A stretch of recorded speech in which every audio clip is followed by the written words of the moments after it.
Hello my beautiful souls, welcome to my YouTube channel guys. कैसे हैं आप सभी लोग? आई होप आप सभी लोग बहुत अच्छे हैं गाइस। अगर आप मेरे चैनल पर पहली बार आए तो रिक्वेस्ट करूंगी सब्सक्राइब करें मेरे चैनल को।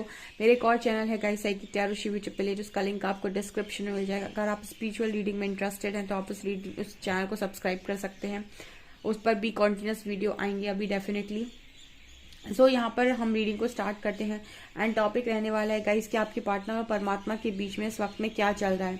बहुत सारे लोग जानना चाहते हैं कि उनकी लर्निंग कहाँ तक पहुंची है। सो लेट्स सी कि कहाँ तक आपके पार्टनर की लर्निंग इस वक्त में पहुंची है।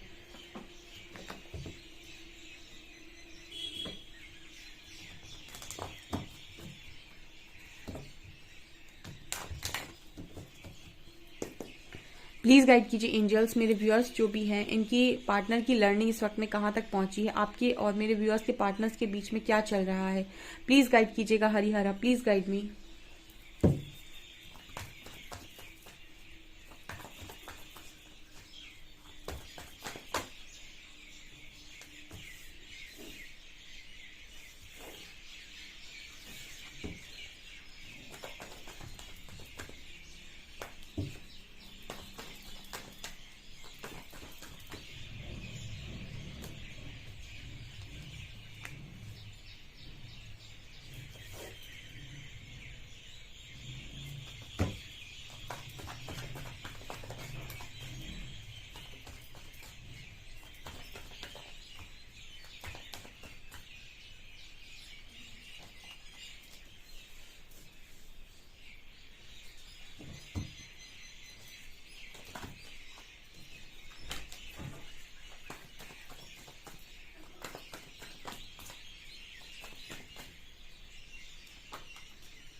ओके गाइस, तो क्या निकल कर आ रहा है देखिए।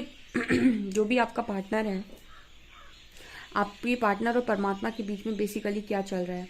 सो कार्ड है यहाँ 4 of wands and 3 of swords. मुझे ऐसा लगता है कि आप में से काफ़ी सारे लोगों के पार्टनर थर्ड पार्टी में हैं एंड एक रॉन्ग मैरिज में है गाइस। ठीक है, मैरिज का मैसेज मिल रहा है, पॉसिबिलिटी है। देखिए मैसेज मैं देती नहीं हूँ बट यहाँ पर कई बार ऐसा होता है कि आपकी मैरिज भी कार्मिक्स के साथ हो जाती है एंड उनके साथ जितने समय का आपका कर्मा है उतना आपको निकालना पड़ता है। क्योंकि हम यहाँ पर एक मैरिज की बात नहीं करेंगे, सिर्फ हम यहाँ कर्मा की बात करते हैं और कर्मा किसी के साथ भी हो सकता है आपका। पर यहाँ पर एक मैसेज आ रहा है कि कर्मा मैरिज कर्मा में है, मतलब कार्मिक मैरिज में है, सॉरी।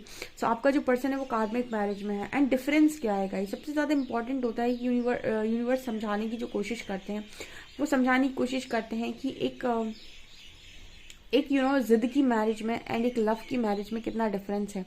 ठीक है, जहाँ पर लव है वहाँ पर किस तरीके की चीज़ें होती हैं। आपकी जो पर्सन है इस वक्त में, आपकी जो पर्सन है अपनी ईगो को लेकर काफ़ी सारे लेसन्स को लर्न कर रहे हैं। ठीक है, इंपॉर्टेंट लर्निंग जो हो रही है गाइस वो ईगो को लेकर हो रही है। यहाँ पर जो एंजल्स मैसेज दे रहे हैं, हरिहरा जो मैसेजेस दे रहे हैं, आपकी पर्सन की स्ट्रॉन्ग लर्निंग दो चीज़ों पर हो रही है। एक तो यहाँ पर ईगो पर लर्निंग हो रही है बहुत ज़्यादा। दूसरी लर्निंग हो रही है इनके इमोशंस को लेकर, ठीक है, इनकी खुद की फीलिंग्स को लेकर। ओके, जब भी आप अपने ईगो के चलते अपने इमोशंस को, अपनी फीलिंग्स को इग्नोर करते हैं तो उसका खामियाजा कौन भुगतेगा। ऑब्वियसली बात है कि जो चीज़ आप आप जो चीज़ आप इग्नोर कर रहे हो, आगे चलकर उस चीज़ को पे तो आप ही करोगे ना। ठीक है, उस चीज़ को पे कोई और नहीं करेगा। जिस चीज़ में आप लापरवाही बरत रहे हो उस चीज़ में पेमेंट भी आपको ही करनी पड़ेगी। सो कहीं ना कहीं इमोशंस को लेकर इस पर्सन ने बहुत ज़्यादा अपने आप को इग्नोर कर रखा है। तो क्या हो रहा है इस वक्त में, इस पर्सन की लाइफ में कोई इमोशंस को इन्वेस्ट करने वाला नहीं है। ठीक है, इस पर्सन की लाइफ में ऐसे ही लोग इनको मिल रहे होंगे जो बहुत ईगोस्टिक हैं। मैंने ये कई बार आप लोगों को रीडिंग में गाइड किया कि जिस एनर्जी में आप होते हो उस टाइप के लोग आपकी ज़िंदगी का हिस्सा बन जाते हैं। जैसे जब आप बहुत ज़्यादा क्रेविंग डिज़ायर्स की एनर्जी में होते हैं, मैं आपको रीडिंग से भी बताती हूँ, बहुत सारे टैरो रीडर्स रीडिंग करते हैं यहाँ पे। ठीक है, तो आप जिस जिस तरह की एनर्जी में होते हो ना, उस तरीके के टैरो रीडर को आप अट्रैक्ट कर लेते हो। ठीक है, अगर आप बहुत ज़्यादा डिज़ायर की एनर्जी में, क्रेविंग की एनर्जी में, तो आप उसी तरीके की रीडिंग्स को अट्रैक्ट करोगे। अगर आप बहुत ज़्यादा मतलब आप स्पिरिचुअल रीडिंग्स में इंटरेस्टेड हो तो आप स्पिरिचुअल टैरो रीडर हैं जो स्पिरिचुअल रीडिंग्स को करते हैं, आप उनको अट्रैक्ट करोगे। ठीक है, आपको अपने सवालों के जवाब चाहिए, आपको बहुत सारी क्वेश्चंस आपके माइंड में पुटअप होते हैं, तो अगर आप इस तरीके के एनर्जी में हो तो आप उस तरीके के टैरो रीडर को आप अट्रैक्ट करोगे, उस तरीके की रीडिंग को आप अट्रैक्ट करोगे। तो जैसी वाइब्रेशन में आप होते हो उस तरीके की रीडिंग को, उस तरीके की चीज़ों को, उस तरीके के लोगों को आप अट्रैक्ट करते हो। ओके, तो यहाँ पर एनर्जी क्या है, यहाँ पर एनर्जी किस वक्त में आपके जो पर्सन है इनकी लाइफ में भी ऐसे ही लोगों का आगमन हो रहा है जो बहुत ही ईगोस्टिक हैं, बहुत ही ज़्यादा रूड बिहेव करते हैं, बहुत ही ज़्यादा मतलब अपने जैसे लोगों को देखना। कई बार लाइफ में आपने भी ये चीज़ अनुभव की होगी कि जब आप अपने जैसे लोगों से मिलते हैं तो आपको ये लगता है कि ये कैसा इंसान है। ठीक है, कई बार हमको ऐसा लगता है कि हम तो अपनी जगह बिल्कुल सही हैं, लेकिन जब कुछ गुण जो हमारे अंदर है वो हम सामने वाले के अंदर देखते हैं तो हमको लगता है ये तो बिल्कुल झेलने लायक नहीं है, ये तो बिल्कुल समझने लायक नहीं है, ऐसा गुण, ऐसी चीज़ों को कौन हैंडल कर सकता है। तो कहीं ना कहीं अपने जैसे लोगों को आप जब देखते हो ना तो आपको लगता है कि ये इंसान सही नहीं है। हम खुद को तो जैसे हम हैं वैसा एक्सेप्ट कर सकते हैं, लेकिन हम दूसरों को वैसा एक्सेप्ट नहीं कर पाते हैं। दूसरों को तो हम तभी एक्सेप्ट कर सकते हैं जब वो बहुत अच्छा हो। ठीक है, तो जब हम अपने जैसे लोगों को देखते हैं तो हमको लगता है कि यार ये हमारे जैसा इंसान है, क्योंकि कुछ कमियां हमारे अंदर भी होती है। अपनी ऐसी कमियां जब आपको दूसरे में नज़र आती है तो आपको ये लगता है कि यार ये कमी मेरे अंदर है, और जब मैं किसी की नहीं झेल पा रहा तो कोई मेरी कैसे झेलेगा। आपके जो पर्सन इनकी लाइफ में इस वक्त में ईगोस्टिक व्यक्ति ही आ रहे हैं। यूनिवर्स इनके ईगो को गोल गोल घुमा रहे हैं। देखिए, मैंने ये भी कई बार आपको गाइड किया था कि परमात्मा ईगो कैसे तोड़ते हैं। ईगो कभी भी सरफेस लेवल पर तोड़ा ही नहीं जाता है। ठीक है, अहंकार कभी भी सरफेस लेवल पर तोड़ा नहीं जाता है। आप देखिए जितने लोगों का परमात्मा ने अहंकार तोड़ा होगा, सबसे पहले उन्हें अहंकार की सीढ़ियों को उन पर खुद चढ़ाया होगा। यानी कि परमात्मा क्या करते हैं, पहले आपकी अहंकार की सीढ़ियों पर आपको खुद चढ़ाते हैं। ठीक है, आप पुराने असुर राक्षसों को उठाकर देख लीजिए, पहले उनको बहुत अहंकार में चढ़ा दिया जाता था, फिर उनको खत्म किया जाता था। ऐसे ही आप लोगों को भी देखिएगा, पहले ईगो में, क्योंकि परमात्मा पता है क्या देखते हैं, परमात्मा ये देखते हैं कि अपने अहंकार के चलते, अपनी ईगो के चलते ये कितनी बर्बादी कर सकता है। ठीक है, तो आपको फुल ऑन बर्बादी करने का मौका दिया जाता है ईश्वर की तरफ से, कितनी बर्बादी ये कर सकता है। ठीक है, ईश्वर मतलब ईश्वर ये देखने की कोशिश करते हैं अपने आसपास ये कितनी बर्बादी कर सकता है। तो जब आपका ईगो बढ़ जाता है तो आप लोगों को नीचा दिखाने लगते हो, आप लोगों को बुरा बोलने लगते हो, आपके अंदर घमंड बढ़ जाता है, तो आप लोगों को लोग नहीं समझते, मतलब इंसानियत आपके अंदर से खत्म होने लगती है। आप अपने आप को महान, शहंशाह, कहीं का भगवान मानने लगते हो। तो इस तरीके की एनर्जी जब आपके अंदर आ जाती है तो ईश्वर इस चीज़ को और बढ़ावा देते हैं, और बढ़ने देते हैं, और बढ़ने देते हैं। जब आप बढ़कर यहाँ तक पहुँच जाते हो, फिर कहीं ना कहीं आपका ईगो ब्रेक किया जाता है, तोड़ा जाता है, तब इंसान को चोट बहुत गहरी लगती है। जितने ऊपर से गिरता है उतनी ज़्यादा गहरी चोट आती है। तो ईगो को लेकर यहाँ पर स्ट्रॉन्ग मैसेज है, और कार्मिक मैरिज में आपका पार्टनर डेफिनेटली है। ठीक है, तो मैरिज को लेकर इस पर्सन की धारणाएं बहुत अलग हो सकती हैं, पास्ट में हुई हो सकती है। बहुत सारे लोग इस तरीके की धारणा बनाते हैं कि पार्टनर ऐसा मिले कि मैं कंट्रोल करूं, मेरी बात सुने, ऐसा करे वैसा करे। मतलब कुछ चीज़ें ना अनियंत्रित होती हैं। कुछ चीज़ों को तो आप नियंत्रण में लेकर आ सकते हैं, पर कुछ चीज़ें अनियंत्रित होती है। जैसे कि कर्म आपके नियंत्रण में है, लेकिन कर्म का फल आपके नियंत्रण में कभी नहीं होता है। ठीक है, कर्म आपके नियंत्रण में क्यों है, क्योंकि वो आपका कर्म है। आप जैसे शब्दों को बोलेंगे, जैसी भावनाओं को रखेंगे, जैसी भावनाएं, जैसी ऊर्जा को आप क्रिएट करेंगे, जैसे कर्म आप करेंगे, ये आपका कर्म है, इस पर आपका नियंत्रण है।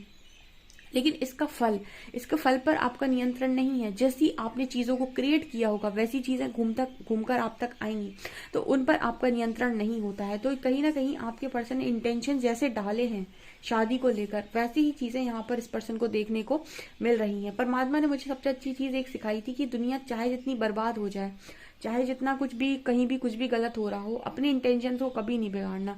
जैसे दूसरे के खाना खा लेने से हमारा पेट नहीं भरता, उसी तरीके से दूसरे के बुरे कर्म करने से हम अपने बुरे कर्म, मतलब हम अपने कर्म क्यों बिगाड़े। ठीक है। सबका अपना अलग अलग होता है, ठीक है। सबकी अपने अलग अलग कर्म होते हैं, सबकी अपनी अलग अलग जिंदगी होती है। तो यहाँ पर यही एनर्जी निकल कर आ रही है कि अपने इंटेंशंस हमेशा प्योर हो। कभी अगर कुछ गलती भी हो जाए ना, और अगर आपके इंटेंशंस प्योर है तो परमात्मा माफ कर देता है, लेकिन इंटेंशंस ही गलत हैं तो फिर तो कभी कोई भी गलती माफ नहीं होती है। यहाँ पर कार्ड है 3 ऑफ पेंटिकल्स का एंड 2 ऑफ वॉन्ड्स का।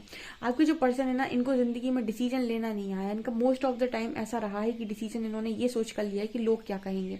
तो तीसरी लर्निंग तो इस पर होनी थी गाइस कि डिसीजन हमेशा इस बेसिस पर लो कि तुम खुद क्या चाहते हो, या फिर तुम्हें खुद पर कितना कॉन्फिडेंस। अगर तुम कहीं गलत नहीं हो, तुम सही हो, तुम्हें ऐसा लगता है कि तुम सही हो, तुम किसी के साथ कुछ गलत नहीं कर रहे, तुम किसी का बुरा नहीं कर रहे, तुम किसी का अहित नहीं कर रहे, उसके बाद अगर तुम अपने बारे में सोचकर कोई डिसीजन लेते हो तो उसमें कोई प्रॉब्लम नहीं है। देखिए, स्वार्थ में डिसीजन लेना एक गलत चीज होती है, सेल्फिश होकर डिसीजन लेना गलत चीज होती है कि सिर्फ अपना स्वार्थ देखा, बाकी सारी चीजों को बर्बाद किया और अपना स्वार्थ देखा और डिसीजन ले लिया। इसमें आपने बहुत सारे लोगों का बुरा कर दिया। लेकिन जब आप सेल्फ लव में डिसीजन लेते हैं, यानी ये सोचकर डिसीजन लेते हैं कि आप किसी का बुरा नहीं कर रहे, आप किसी का गलत नहीं कर रहे, आप अपनी जगह पर बिल्कुल सही है, लेकिन हाँ अपने आप को प्रायोरिटी पर रखकर आप डिसीजन ले रहे हैं, उसको हम कहते हैं सेल्फ लव में डिसीजन लेना। वहां पर आपके सारे डिसीजन बिल्कुल करेक्ट बैठते हैं। तो आपके जो पर्सन है, इन्होंने डिसीजन इस बेसिस पर नहीं लिया क्योंकि सेल्फ लव करते थे, इन्होंने डिसीजन इसलिए लिया क्योंकि इन्हें दुनिया को दिखाना था कि मतलब लोग क्या कहेंगे। बेसिकली सबसे बड़ी प्रॉब्लम है दुनिया में, सबसे ज्यादा जो लोग दुखी होते हैं आज के टाइम में, 75% लोगों का दुख का कारण है कि लोग क्या कहेंगे। इसकी वजह से वो ना ही अपना कोई अलग करियर चुनते हैं, ना ही वो कोई अलग काम करते हैं, ना ही वो दुनिया के अगेंस्ट कोई बात करते हैं। सब लोग डर में जीते हैं। तो डर में जीने के कारण एक उनके अंदर ऊर्जा रहती है कि जैसे सब चल रहे हैं वैसे ही हमें फॉलो करना है। तो ये भी आपके पर्सन यहाँ लर्निंग, क्योंकि डिवाइन सोल्स की तो ऐसी लर्निंग होती है, ठीक है। जो भी स्पिरिचुअलिटी में, अध्यात्म में अगर आपने ये चीजें ना सीखी तो आपने क्या सीखा, क्योंकि मतलब ही वही इंडिविजुअलिटी है इसका मतलब। ठीक है, स्पिरिचुअलिटी का मतलब इंडिविजुअलिटी, अपनी सारी चीजों की रिस्पॉन्सिबिलिटी लेना खुद है। अगर आप फियर इश्यूज हैं, ये इश्यूज हैं, वो इश्यूज हैं, तो काहे की स्पिरिचुअलिटी। अगर आपके अंदर सारे चक्रास आपके जागृत हैं और आपके अंदर बहुत अच्छी ऊर्जा काम कर रही है, तो आप बिना रुके बिना डरे बोलते हैं, बहुत सारे लोगों के बीच में बोलते हैं, और ना आपको इसका भय होता है कि कोई मेरा कुछ बिगाड़ लेगा, क्योंकि आपको पता है कि आपके पीछे जो पावर खड़ी है वो बहुत बड़ी है, और अगर कुछ बिगड़ना होगा तो कोई रोक भी नहीं लेगा। ठीक है, सो आप इस एनर्जी में आकर जिंदगी को जीने लगते हैं। कार्ड यहाँ पर आ रहा है star and S of cups का। देखिए, लव का तो मीनिंग समझना ही है गाइज आपके पर्सन को, ठीक है। जो चीज उन्होंने कभी नहीं समझी वो तो इन्हें समझनी पड़ेगी। नहीं, लव का रियल मीनिंग, ट्रू मीनिंग क्या होता है, ठीक है।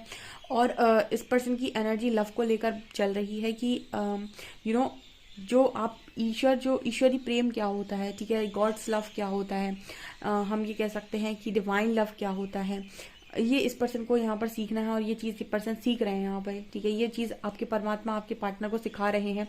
एंड स्टार की एनर्जी तो इसी चीज से वैसे इस पर्सन के अंदर हीलिंग हो रही है, ठीक है, क्योंकि लव में बहुत हीलिंग एनर्जी होती है, ठीक है। कहते हैं ना कि आपने कई बार लोगों को बोलते हुए सुना होगा कि मुझे बातें नहीं करनी, मुझे ज्यादा कुछ नहीं कहना, बस मुझे एक बार गले लगा लो।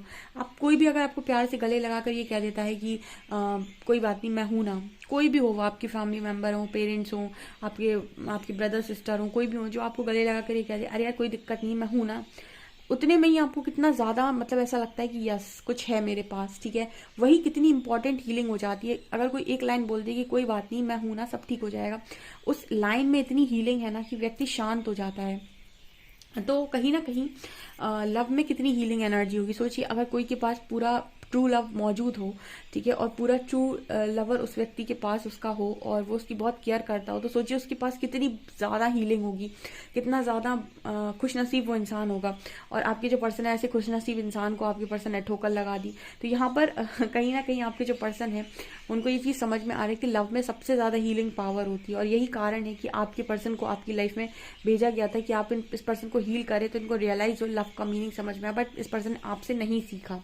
यहाँ पर कार्ड है 4 of shorts and king of cups, ठीक है। अब इस पर्सन को बहुत मन होता है आपसे बात करने का, बहुत इमोशनल है आपको लेकर, लेकिन नो कांटेक्ट में डाल दिया ईश्वर ने।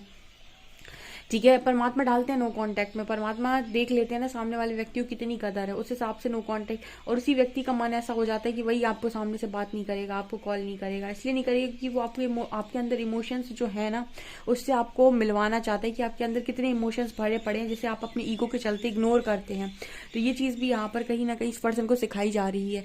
ठीक है, ये यहाँ पर स्ट्रॉन्ग लर्निंग है। यहाँ पर कार्ड ये है कि ये आपके पर्सन की परीक्षा है इस वक्त में। ठीक है, क्योंकि अगर इस पर्सन को डिवाइन लव मिला है तो इस पर्सन को डिवाइन लव की कदर करनी पड़ेगी, यानी कि इस पर्सन को आपके कनेक्शन की कदर करनी पड़ेगी। अगर ये कदर कर पाते हैं तो यहाँ पर इस पर्सन को आपके साथ रियूनियन दिया जाएगा। ये जिस चीज़ की आपको कदर नहीं वो चीज़ की हकदारी आप नहीं। तो यहाँ पर जजमेंट का कार्ड है, तो आपके पर्सन की परीक्षा चल रही है एंड इस वक्त में आपके पर्सन अपने बहुत सारे कार्मिक लेसन्स को भी लर्न कर रहे हैं। बहुत कुछ मुझे यहाँ पर लर्निंग नज़र आ रही है, बहुत कुछ मुझे यहाँ पर चीज़ें दिखाई दे रही हैं। एंड व्हील ऑफ फॉर्चून के साथ इस वक्त में आपके जो पर्सन है इनकी लाइफ में सबसे ज़्यादा इंपॉर्टेंट लर्निंग, मतलब अभी जो लर्निंग चल रही है इस पर्सन की ज़िंदगी की सबसे इंपॉर्टेंट लर्निंग है ये। एंड लाइफ में इक्वल गिव एंड टेक करना बहुत इंपॉर्टेंट है। ये भी इस पर्सन को समझ में आ रहा है कि आप किसी का लेकर नहीं रख सकते, क्योंकि अगर आप किसी का लेकर रख लेंगे तो वो कहीं और से निकलेगा। ठीक है, तो जब भी कोई आपको कुछ दे रहा है आप हमेशा बदले में कुछ ना कुछ देने की कोशिश करें। ठीक है, आप हमेशा ही अपनी एनर्जी को एक्सचेंज करते रहें व्यक्तियों के साथ। ठीक है, ताकि आप ऋण जैसे हम बोलते हैं ना कि एक जिंदगी एक कर्ज की तरह है, आप ज्यादा लेकर नहीं रख सकते किसी का, इसलिए हमेशा इक्वल गिव एंड टेक करना चाहिए। ओके सो गाइस, ये बहुत ही ब्यूटीफुल रीडिंग है, डेफिनेटली इस रीडिंग को क्लेम करें। वीडियो पसंद आए तो लाइक जरूर करें, चैनल पर पहली बार आए तो सब्सक्राइब जरूर करें। Thank you guys.